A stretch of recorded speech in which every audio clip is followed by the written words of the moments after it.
Bonjour à tous. Il y a encore un an, il n'était membre d'aucun parti, le revendiquait même et entendait bien se présenter aux législatives avec un mouvement sans parti ou plutôt transpartisan, sans vraiment d'espoir toutefois de l'emporter. Qu'est-ce qui a changé en un an, hormis une victoire sous le fer d'En Marche? Est-ce l'homme, la mentalité ou bien simplement l'épreuve du pouvoir quand on est dans la majorité? Révolutionner la politique, d'accord, mais pour aller où?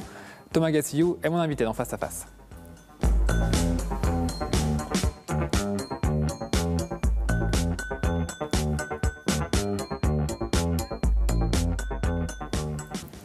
Bonjour Thomas Gassillou. Bonjour. Ça fait donc 5 mois maintenant que vous faites partie de cette grande majorité présidentielle à l'Assemblée nationale. Vous étiez venu ici quelques jours après votre élection. Est-ce que vous comptez toujours révolutionner la politique de l'intérieur ou vous êtes un peu redescendu sur terre maintenant que vous êtes confronté à l'épreuve du pouvoir? Moi, il me semble que j'ai toujours été réaliste et pragmatique et je sais que le changement prend du temps et donc on essaye d'impulser une nouvelle manière de faire la politique tout en ayant conscience des limites de cet exercice. Vous en avez vraiment pris conscience de ces limites, c'est-à-dire que vous n'êtes pas arrivé avec plus d'espoir et forcément... Non, vous savez, moi, précédemment, ça faisait 10 ans que j'étais élu local, maire, et maire, j'ai déjà eu l'expérience des fois de vouloir changer des choses rapidement et de me rendre compte qu'il y avait un nombre important de critères, de paramètres à prendre en compte et que parfois les choses prenaient du temps. Donc j'ai appris aussi à être patient. Et est-ce que vous sentez quand même que la volonté est toujours là? Ce n'est pas non plus le même niveau que maire. Maire, vous, entre guillemets, vous étiez maître des choses, au moins sur votre commune. Là, vous faites partie des maîtres, mais vous n'êtes pas le maître. Est-ce que vous sentez qu'il y a quand même une volonté? Je pense que la volonté, elle y est toujours. Et je pense qu'il faut qu'on cultive cette flamme qui nous a portés ici. Il ne faut pas qu'on s'assoie, il faut qu'on reste acteur. Et moi, une des méthodes que j'ai trouvées pour justement rester toujours éveillé à l'écoute des aspirations de la population, c'est d'être souvent sur le terrain. On lance cette semaine des réunions publiques, on va en faire une par semaine sur le territoire. Et vraiment, ces réunions, ça permet d'être connecté à la réalité des choses et d'assumer finalement ce qu'on décide à Paris. On va en parler, mais d'abord, qu'est-ce qu'aujourd'hui, qu'est-ce que c'est finalement le macronisme à l'épreuve du pouvoir? Parce qu'on a tendance à plus trop faire la différence entre le parti En Marche, on dit que c'est devenu un parti comme les autres. Quelle est la différence aujourd'hui encore qu'il y a avec l'ancienne politique, ce que vous appelez le vieux monde? Moi, je n'appelle pas ça le vieux monde, mais je pense que la différence essentielle, c'est la volonté qui nous anime toujours de vouloir dépasser les clivages partisans qui ont parfois fait perdre beaucoup de temps à la France, en essayant de trouver des grands équilibres dans les décisions qu'on prend, dans les équilibres budgétaires, dans des questions d'organisation. Donc c'est ça un point important. Et puis un point important également, c'est la vision sur l'Europe. Je crois qu'on a une France qui est en train de retrouver sa place dans l'Europe et dans le monde. Et je crois que c'est d'un des piliers de ce qu'on veut mener dans les années qui arrivent. Je voudrais qu'on s'attarde un peu sur la façon de gouverner d'Emmanuel Macron. Il y a différents sondages auprès des Français et à chaque fois, c'est à Nicolas Sarkozy qui est assimilé le chef de l'État. Est-ce que vous comprenez cette comparaison? C'était pas forcément son modèle à la base? Non, sur quel paramètre, je ne sais pas sur quoi ça... Dans la manière d'être, peut-être. On parle d'hyper-présidence. Peut-être, mais de fait... la Ve République est, par sa nature même, celle d'un président qui a beaucoup de pouvoir. Et je crois qu'effectivement, il y a une caractéristique d'Emmanuel Macron, c'est qu'il vit cette Ve République et il applique ces grands principes d'un président qui préside, qui donne les grandes orientations, qui est le chef des armées notamment. Et donc voilà, c'est peut-être un point commun avec Nicolas Sarkozy. On est loin quand même du modèle horizontal qu'il prenait. Vraiment, c'est un pouvoir vertical là pour le coup. Pour le coup, c'est un pouvoir tel que la Ve République. Ça n'empêche pas qu'il écoute beaucoup, que les parlementaires ont plus que leur mot à dire, qu'il y a une séparation des pouvoirs et que quand on n'est pas d'accord, on peut le dire. Alors vous avez un Premier ministre de droite. Est-ce que vous souhaitez qu'il aille jusqu'au bout de ce quinquennat ou qu'il y ait un équilibre qu'à mi-mandat, vous dites peut-être que ça serait bien qu'il change, histoire de varier aussi? C'est pas à moi d'en décider, mais je pense que la stabilité est plutôt bonne et qu'aujourd'hui il remplit correctement sa mission et que c'est un homme de talent et donc moi plus il pourra durer longtemps et je pense mieux ce sera. Quel rapport vous avez avec, si vous en avez, avec le Premier ministre? On sait qu'au début il recevait beaucoup les parlementaires à Matignon. Il vient déjà plusieurs fois par semaine à l'Assemblée nationale, donc je le croise comme les autres parlementaires. Et ce sont des rapports très, très bons et même plus que cordiaux, ce sont des rapports conviviaux parce que c'est un homme qui a beaucoup d'humour, qui a une grande expérience, qui a été maire du Havre Et c'est vraiment très intéressant d'échanger avec lui. Il y a ce remaniement annoncé, ou plutôt réajustement. Alors on se parle, on ne sait pas de ce qu'il en est. En tout cas, est-ce que vous comprenez que ça prenne tant de temps toujours quand ces annonces de remaniement, c'est-à-dire qu'on l'annonce plusieurs semaines à l'avance, finalement on a l'impression que tout se décide le jour même? Je n'ai pas suivi cette affaire de très près. Effectivement, je pense qu'on pourrait être peut-être plus prudent quand on annonce des dates. On pourrait annoncer des dates quand on est sûr de ce qu'on a annoncé. Et je pense qu'il faut également prendre en compte le nombre de sujets qui sont actuellement ouverts en discussion. C'est vrai que parfois, il y a un embouteillage dans les priorités. Et donc, si on s'est trompé sur la date et qu'on n'est pas bien sûr de la décision, autant attendre un petit peu avant d'attendre. Et en même temps, personne n'a demandé au gouvernement de faire un remaniement. Pourquoi avoir choisi de faire un remaniement maintenant si justement il y a beaucoup de sujets, comme vous le dites? Je ne suis pas sûr que ça sera un grand remaniement, à mon avis, ça sera des petits ajustements. Mais il y avait, je crois, la volonté de changer de porte-parole du fait de ces nouvelles fonctions. D'où la nécessité de faire des petits ajustements. Est-ce que on a l'impression que soit c'est qu'il y a des bisbilles en interne, soit il y a des choix qui ne font pas l'unanimité, ou bien c'est parce qu'il y a toujours cette volonté justement d'avoir un équilibre gauche-droite et donc il y a toujours ces calculs? Non, je ne pense pas. En tout cas, ce n'est pas moi qui en décide, mais je pense que ça prend du temps parce qu'il faut tout simplement trouver la meilleure personne pour chaque fonction.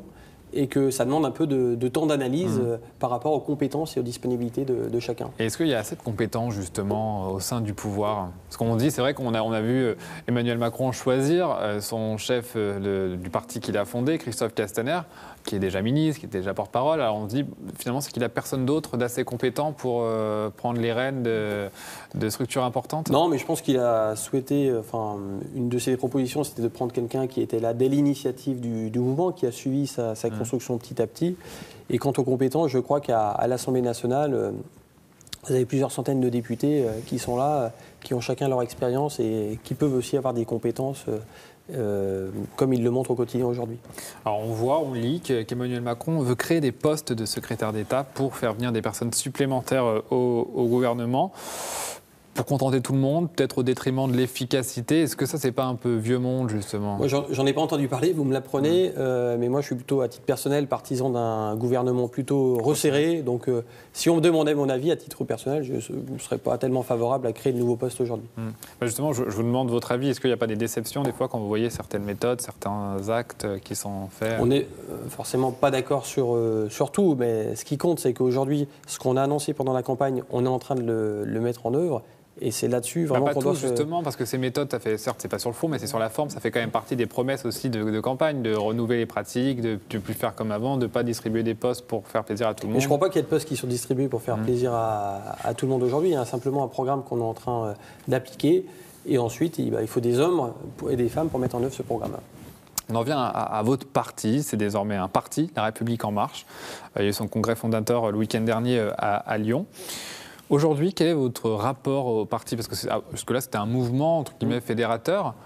Vous, au quotidien, quel est votre rapport avec le parti La République En Marche? Moi, au quotidien, je ne suis pas tellement un homme de parti ou un homme de mouvement nativement. Donc, mon rapport au quotidien avec le mouvement est relativement faible. Moi, pour l'instant, ma boussole, c'est le programme qu'on a présenté pendant les élections, qu'on tâche de mettre en œuvre. J'étais samedi à la Convention nationale, je ne sais même plus exactement comment au congrès fondateur, on va dire. Et donc voilà, j'y ai participé, mais au quotidien, on a davantage de relations avec nos collègues parlementaires et notamment ceux qui sont à l'intérieur du groupe majoritaire.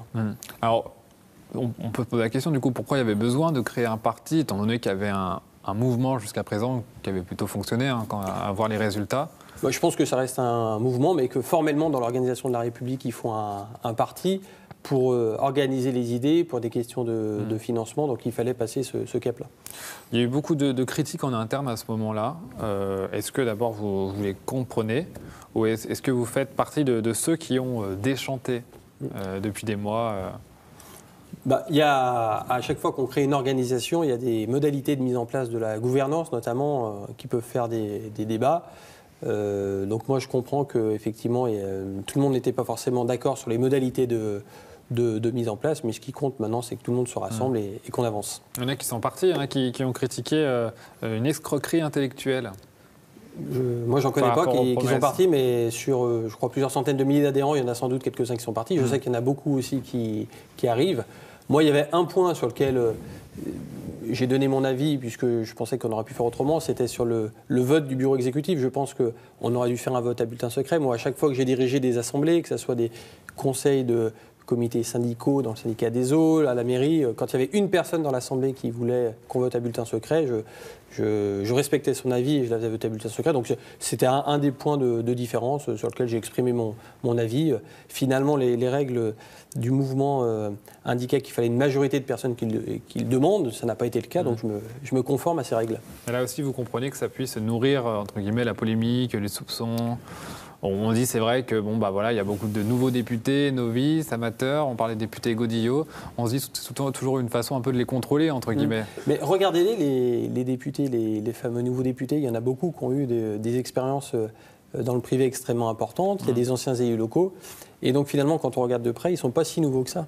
Est-ce que si Emmanuel Macron n'avait pas choisi Christophe Castaner, n'avait pas désigné Christophe Castaner, ça aurait été Christophe Castaner qui aurait été choisi par la majorité? Je ne suis pas assez bon connaisseur de ce mouvement pour vous le dire. Je sais qu'il faisait consensus auprès de la majorité. Oui, une fois que quand le chef a décidé, bon, en général, ça aide aussi. Mais même précédemment, c'est quelqu'un qui est convivial, qui est là depuis le début, et donc il y avait un consensus qui se dégageait à son égard. Ça ne vous choque pas qu'il puisse être patron du parti majoritaire et garder un portefeuille ministériel? Ça ne me choque pas, mais je préférais qu'il en soit autrement si possible, parce que je pense qu'on réalise bien sa mission quand on est concentré dessus. Chef de parti, c'est quelque chose qui demande beaucoup d'engagement et beaucoup de temps, et donc je préférerais à titre personnel qu'il se concentre sur cette mission. Et est-ce que ça vous choque pas, comme beaucoup de gens, que ça soit pas, que cette réflexion-là soit pas, automatique, enfin, soit pas la norme, quoi, qu'on se dise pas, bah oui, c'est logique qu'ils ne puissent pas être les deux. Qu'on se pose la question, ça ne me qu'on y choque pas. réponde. Il y a des règles qui sont fixées par la Constitution. C'est le Premier ministre qui propose. Mais donc ensuite c'est le Premier ministre qui, finalement, dans la composition de son gouvernement, juge en fonction du projet qu'on veut dérouler pour la France, qui est le plus pertinent pour chaque mission. Et si, parmi ces personnes, il y a une personne qui dirige un parti, moi, je pense qu'il faudrait plutôt l'éviter. Mais si le Premier ministre juge que c'est la bonne solution, c'est à lui d'en décider. Quand vous entendez l'argument que, après tout, Christophe Castaner, il a besoin d'un salaire, alors, qui est un peu faux, parce que s'il n'était pas ministre, il reviendrait député, il aurait quand même un salaire qui est assez conséquent, qui n'est pas un SMIC. Vous ne dites pas quand même que à leur tour, ils sont quand même coupés des réalités. Enfin, est-ce que des gens lambda peuvent entendre cet argument on lui garde une place au chaud parce qu'il a besoin d'un salaire? Je trouve que c'est effectivement pas pertinent de le dire, dans le sens où effectivement, on a dans le pays beaucoup de personnes qui sont dans des situations difficiles et que, effectivement, c'est pas ce qui doit guider au quotidien notre action. On vous voit, je disais, vous en parlez, on ne vous voit pas beaucoup à Paris. Vous préférez être en circonscription. C'est un choix? Non, à Paris... en tout cas, moins que la moyenne, que certains. J'ai eu à Paris une mission extrêmement importante là, qui vient de se terminer, qui était rapporteur du budget de l'armée de terre. C'est un budget assez conséquent, de quasiment 9 milliards d'euros. Donc j'ai construit mon rapport qui fait une centaine de pages pour le budget 2018. Et ça m'a demandé énormément de déplacements sur le terrain et d'auditions à Paris ou même de déplacements à l'étranger. Donc voilà, cette mission vient de se terminer. Et même en circonscription, je n'ai pas pu être aussi présent que ce que j'aurais voulu être. Et justement, on lance ce soir un nouveau cycle de réunions publiques qui nous permettra chaque semaine d'être dans une commune différente de la circonscription. Alors c'est ça, sur la méthode.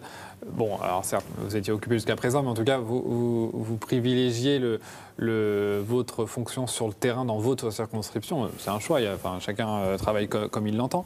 Mais pourquoi? Parce que vous vous dites, c'est l'image que vous faites de votre mandat? Non, j'essaie de trouver un équilibre. Je privilégie. Je lisais les réunions chaque semaine, c'est ça? Des réunions régulières chaque semaine. Donc le jeudi soir. Ouais, je lisais des permanences mobiles. Enfin, c'est pas tous les députés qui font ça. Tout à fait. Donc moi, mon équilibre, c'est d'être grosso modo du mardi au jeudi à Paris. Le jeudi, comme aujourd'hui, de revenir, de faire une permanence mobile, une réunion publique. et effectivement ensuite d'être le vendredi, samedi, dimanche et lundi en circonscription. Est-ce que vous sentez cette volonté de l'exécutif de réduire le nombre de parlementaires? Enfin, c'est un fait. Est-ce que pour vous, ça ne va pas dans le sens inverse, vous qui prenez des élus, des parlementaires présents sur le terrain? Donc Est-ce que ce sera plus compliqué si on décide de réduire le nombre de parlementaires? Quand on mène une réforme, elle a forcément des avantages et des inconvénients. Donc il y a la volonté effectivement aujourd'hui qu'il y ait moins de parlementaires, il y avait moins un tiers dans le programme. Et effectivement, il faut qu'on veille à ce que les parlementaires restent connectés sur le terrain au quotidien. Mais est-ce que c'est compatible justement avec cette Je pense volonté? que c'est compatible. C'est toujours pareil, c'est un équilibre qu'il faut qu'on trouve en réduisant le nombre de parlementaires, mais en gardant des circonscriptions à taille humaine, sachant que les circonscriptions font déjà 130 000 habitants. Donc raisonnablement, je pense qu'il ne faudrait pas dépasser des circonscriptions de 150 ou 200 000 habitants. À ce sujet, le président de l'Assemblée nationale, François de Rugy, mène des travaux pour réformer le fonctionnement de l'Assemblée nationale, le rôle du député. Vous qui avez du recul, qui en tout cas un regard neuf sur le Palais Bourbon, qu'est-ce que vous suggéreriez?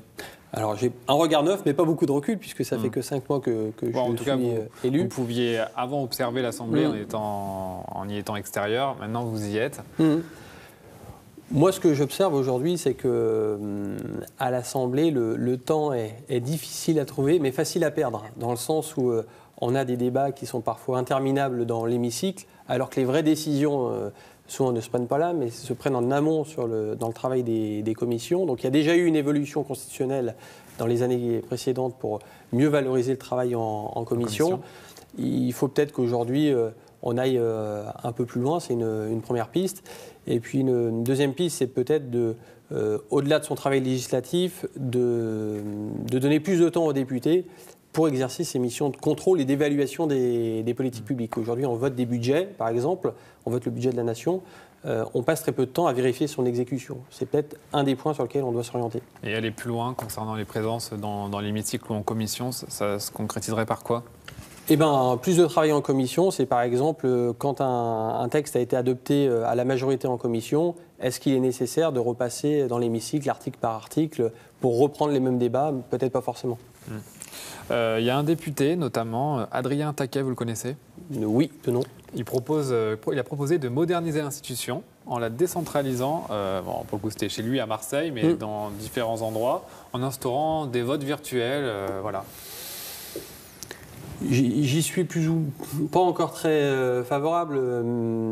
Déjà, je ne sais pas pourquoi il parlait à Marseille, si c'était une boutade ou si c'était une réalité. Parce que chez lui, mais en tout cas, il voulait délocaliser le Palais Bourbon. Mais pourquoi pas que de temps en temps, les séances se tiennent en dehors des murs de l'Assemblée nationale? Ça peut être une piste, sachant que l'Assemblée nationale, c'est quand même une grosse machine. C'est 3000 personnes qui travaillent sur place, donc il faut voir les questions logistiques.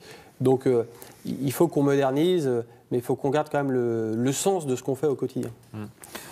C'était un peu la semaine des élus locaux, cette semaine avec le congrès annuel des maires de France.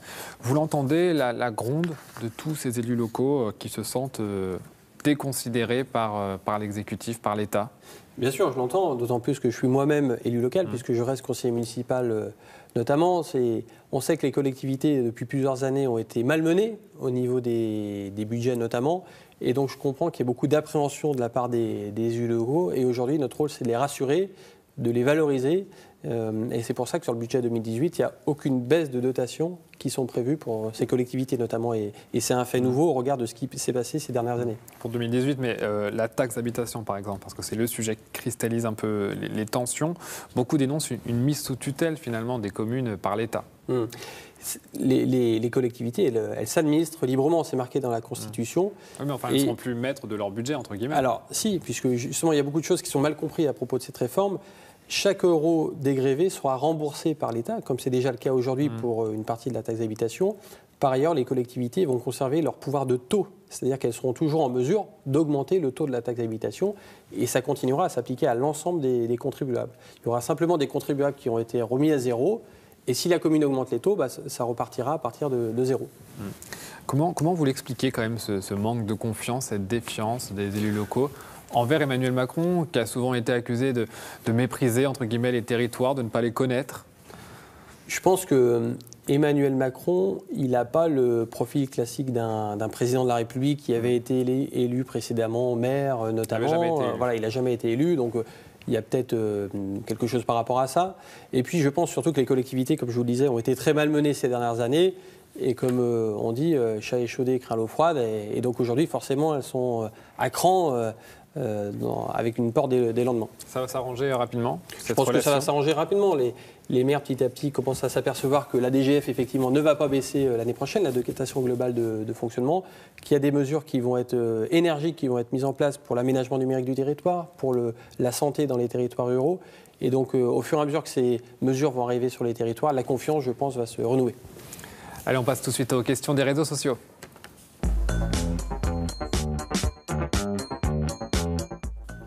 Juste cette phrase, Devlin Richard, on en a beaucoup parlé ces derniers temps, elle vient de prendre sa retraite, c'est l'ancienne intendante de l'Élysée qui était chargée d'encadrer les voyages officiels du palais et qui critique le melon du camp Macron. Ce sont ses mots. J'en ai vu des arrogants, mais à ce point-là, jamais. Elle n'est pas la première à porter ce jugement, surtout ces jeunes, sur l'équipe en tout cas, ces jeunes qui entourent le président de la République depuis sa campagne. Est-ce que vous pouvez l'entendre, cet argument, cette critique? Je peux l'entendre, mais de ce que je vois moi, je le comprends pas, dans le sens où je suis de temps en temps à l'Élysée, je discute avec son équipe, je vois le président de la République régulièrement et je ne sens pas une distance importante qui s'installe, mais ça reste quand même le chef de l'État. Il y a eu beaucoup de polémiques ces dernières semaines sur toujours, on en revient à l'islamisme, sur la question de l'islamisme dans la société. Il y a eu une polémique aussi qui peut être anecdotique, mais avec la Barbie voilée. Je profite de cette question pour élargir et essayer de comprendre un peu votre vision de la laïcité, parce que on entend toutes les polémiques en ce moment, on n'entend pas Emmanuel Macron. Alors, je crois savoir qu'il doit tenir un discours à ce sujet début décembre. Mais c'est vrai qu'on lui reproche de ne jamais avoir été vraiment clair sur cette question, notamment pendant sa campagne. C'est vrai qu'Emmanuel Macron, c'est un président qui s'intéresse à l'économie, tout ça. Les questions de société, ça a l'air de moins être sa tasse de thé. Est-ce que vous aussi, vous souhaiteriez quand même une certaine clarification? C'est important que le chef de l'État donne sa vision des choses. Ça pourrait trancher, entre guillemets.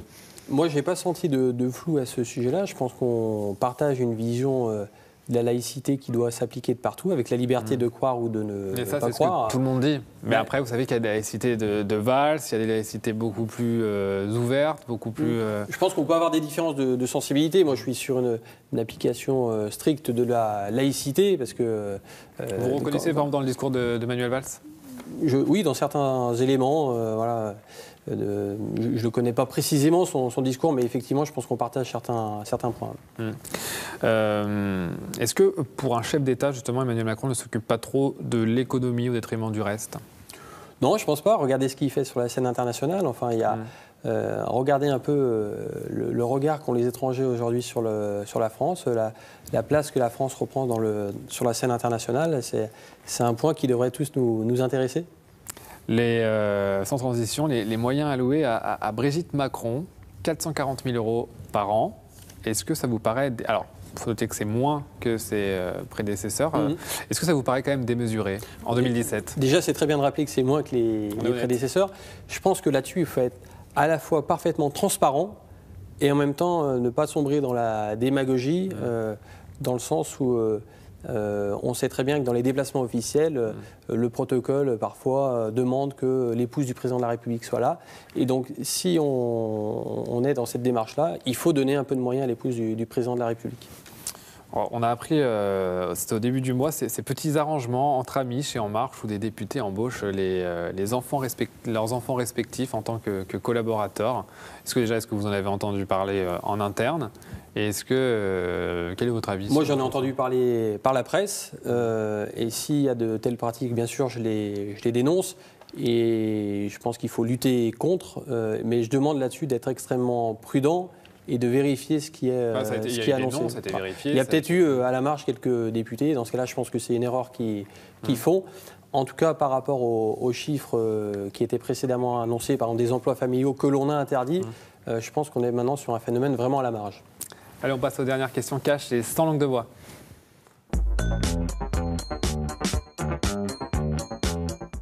On parlait de Manuel Valls, on sent qu'il a envie de revenir quand même au premier plan. C'est un ancien Premier ministre, il a été élu de justesse au Parlement. Est-ce que vous souhaitez qu'il joue un rôle davantage important, plus important aujourd'hui? Je souhaite qu'il prenne toute sa place au Parlement. C'est un ancien Premier ministre, il a des idées intéressantes et donc il a toute sa contribution à apporter au Parlement. Et éventuellement au gouvernement?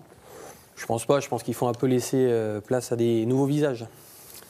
Est-ce qu'un jour, l'écriture inclusive sera-t-elle officiellement reconnue et enseignée, vous le pensez? Je ne crois pas. Je crois que le Premier ministre a pris une position très claire à ce sujet-là pour la bannir. Merci Thomas Gassiou d'avoir été mon invité cette semaine. C'est la fin de cette émission. Tous vos replays sur tlm.tv et sur les réseaux sociaux avec le hashtag face à face. Très bonne journée.